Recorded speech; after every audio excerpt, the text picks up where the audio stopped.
তুমি মুসলিম, কেন হিন্দুদের বাড়িতে এসছো? বেশি কথা বললে এখানে বেঁধে রাখবো। আমরা আমরা হিন্দু মানুষ, কিসের জন্য আপনাকে দেবো? রোজা করার জন্য কি জন্য সাহায্য দেবো? ও আচ্ছা, হিন্দু মানুষ বলে সাহায্য করতে পারবেন না? না, পারবো না। এটাই কথা? হ্যাঁ, এটাই কথা। ভাই এটা কোনো কথা হলো? এটা কথা হলো না। এটা কথা হলো? আপনি তো অ্যাকচুয়ালি যখন বললাম যে আমি রোজা করছি, আপনি সাথে সাথে লাল হয়ে গেলেন রেগে। ব্যাপারটা বুঝলাম না। হিন্দু বলে কি মুসলিমদের পাশে দাঁড়াতে নেই, না মুসলিম বলে হিন্দুদের পাশে দাঁড়াতে নেই? ভুল করেছে তো। হ্যাঁ, কি ভুল? তোমরা রোজা করা আছো, তোমাদের তো ভগবানের সেবা তোমাদের আল্লাহর সেবা তোমরা দেবে, হ্যাঁ। তোমরা খাবে, হ্যাঁ। তাহলে আমরা তোমাদের সেবাটা আমরা দিতে যাব কেন? ঠিক আছে, আপনার কথা যুক্তি আছে, বুঝলাম। কেউ আছে বাড়িতে? বাড়িতে কেউ আছো? বাবা, কি করে খুলবো? বাড়িতে কেউ আছো? আছেন? কি বাবা, খুলবো কোন দিকটা খুলে? হ্যাঁ, আচ্ছা আমি বলছি, উঠবো এখানে উঠবো? আচ্ছা দিদি, বলছিলাম তোমাদের এই এলাকাটার নাম কি? রাজনগর। রাজনগর? হ্যাঁ, দক্ষিণ রাজনগর। দক্ষিণ রাজনগর। একটা মেনলি যে কথাটা বলছিলাম, আমরা দুজন হচ্ছে রোজা রাখছি। হ্যাঁ, তোমাদের এই এলাকাটায় পুরো একদম একটা মুসলিম বাড়ি নেই, সবগুলো হিন্দু বাড়ি। তো এই সন্ধ্যা হয়ে আসছে, বুঝতে পারছো? সন্ধ্যা হয়ে আসছে, আমাদের কাছে একটা টাকা নেই, আর আমাদের বাইক ওই পাটা দাঁড় করানো রয়েছে। বাইকের তেলও শেষ হয়ে গিয়েছে। তো আমরা ইফতার করব। হয়তো তুমি জানো না কি জানো আমি জানি না, রোজা করলে একটা মানুষের কতটা খিদে পায়, বা সারাদিন না খেয়ে থাকার পরে সন্ধ্যাবেলা কীরকম পরিস্থিতি পড়ে তুমি জানো তো অবশ্যই। হ্যাঁ, এবারে 50 টাকা বা 100 টাকা যদি থাকে আমাদেরকে দিলে, যেটুকু আছে আমরা টেনে টেনে চলে যাব। আমাদের একটু জল কিনে রাস্তায় খেলেও, বা কোনো একটা বিস্কিট ফিস্কিট যদি কিনে খেতে পারি, 50 টাকা বা 100 টাকা, বা যদি বাড়িতে একটু খাবারও থাকে তোমাদেরকে দিতে খুব উপকার হতাম আমরা। মানে যদি তোমার টাকা থাকে 100 টাকা দিন, আর না তো কিছু বাড়িতে যদি থাকে আমাদের দিন, কেন সন্ধ্যা হয়ে গেছে তো। 50 টাকা বা 100 টাকা দিলে চলবে, বা 50 টাকা দিলেও চলবে। আমরা তুমি ইফতারটা খুলবো, ঠিক আছে? বুঝতে পারছো ইফতার মানে কি? বুঝতে পারছো কথা কি বলছি? বাড়িতে আর কেউ নেই? না না, কেউ নেই, আমি একা থাকি। এত বড় বাড়ি তুমি একা থাকো? ইফতার মানে বুঝতে পারছো তো? হ্যাঁ হ্যাঁ, খাওয়া হ্যাঁ, বুঝতে পেরেছি। হ্যাঁ, আচ্ছা। এত সন্ধ্যা হয়ে গেছে না? এত বড় বাড়িতে তুমি একা থাকো?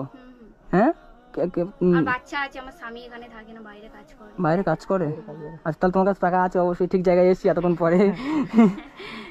আচ্ছা আচ্ছা হবে 50 টাকা বা 100 টাকা? আচ্ছা, ঠিক আছে, আপনারা দাঁড়ান এখানে, আমি দেখছি। দিতে পারে রুবন ভাই?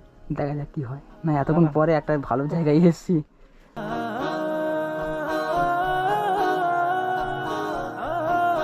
দিচ্ছ? এই জানলাম না তো আবার। না না, জান না। হ্যাঁ, আচ্ছা তো একটুখানি বসবেন, তোমার সাথে কিছু কথা বলতে পারি? ওরকম বসো, আমাকে ভিতরে ঢুকতে পারি? আমার ভেতরে একটু আসতে পারি? হ্যাঁ, বাড়িতে তো কেউ নাই। তো ছেলে কোথায়? ছেলে এই বাইরে এখানে আছে, খেলছি, বসুন। না, তুমি বসো দিদি, তুমি বসো। আচ্ছা, তোমার সংসার কেমন চলে দিদি?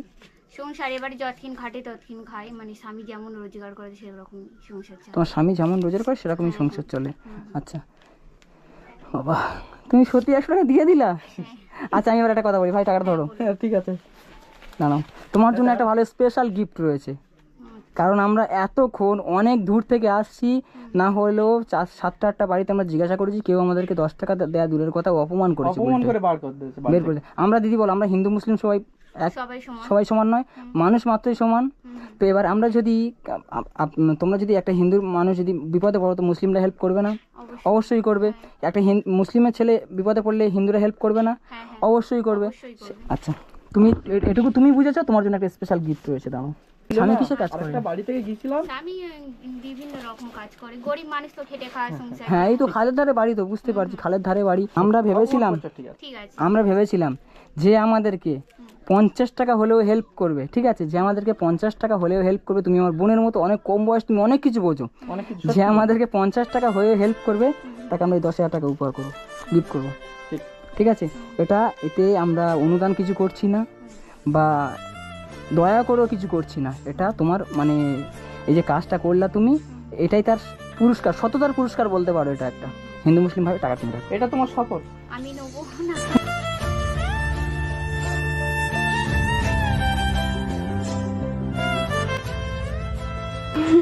এটা তুমি রাখো, এটা রাখো রাখো রাখো, এটা রাখো। আমরা খুশি হয়ে দিচ্ছি এতে, কোনো খুশি হয়ে দিচ্ছি। এতে এতে এতে আমরা, তুমি খুশি তো? হ্যাঁ হ্যাঁ, বুঝতে পারছো মানুষকে উপকার করলে কি হতে পারে? আচ্ছা। 10,000 টাকা মানে তুমি কতটা খুশি তো? কতটা খুশি? হ্যাঁ, আমি খুশি, তোমরাও খুশি? আমরা তো খুশি, 100 টাকা নিয়েছি মানে খুশি। 100 টাকা তুমি আমাদের দিয়েছো, কত খুশি জানো? হ্যাঁ হ্যাঁ, ঠিক আছে, এটুকু মাথায় রাখবে। তুমি যেহেতু ছোট বোন একটা, তুমি অবশ্যই বুঝতে পেরেছো যে হিন্দু মুসলিম ভাই ভাই আমরা সবাই সমান মানুষ, সবাই মানুষ মাত্র, সবাই সমান। তো দিদি ছেলেকে দেখলে ভালো, টাকাটা রাখুন দাদা। তুমি এই টাকাটা রাখো, এটা আমি নেবো না, এটা আমি তোমাকে ভাই বলেই তোমাকে এই টাকাটা। এটা রাখো তুমি। না না নেবো না, এটা তোমার। হ্যাঁ হ্যাঁ এটা তোমার। এটাই আমার, হ্যাঁ। ঠিক আছে। তাহলে তোমার এই 100 টাকা, তুমি যে 100 টাকা একটা মানুষকে না চিনে যে দিয়েছো, এই 10,000 টাকা কোনো টাকা একটা নয়। তো ভালো থেকে দিদি আসি, ছেলেকে দেখলে ভালো হতো, আর সুখে শান্তিতে সংসার করো। নতুন মানে তোমার হয়তো বয়স কম, বুঝতে পারছি, সবাই হয়তো যাই হোক। কেউ বুঝেছে, অনেকটা বুঝেছে। আশীর্বাদ করুন আর আমরা না ভালো, ঠিক আছে দিদি আসি, হ্যাঁ। আচ্ছা ঠিক আছে। এলাকার নাম কি? রাজনগর কি বললে? দক্ষিণ রাজনগরে। ঠিক আছে, তোমার মতো মানুষ পাওয়া খুব মুশকিল এই সমাজে। আচ্ছা দিদি আসি।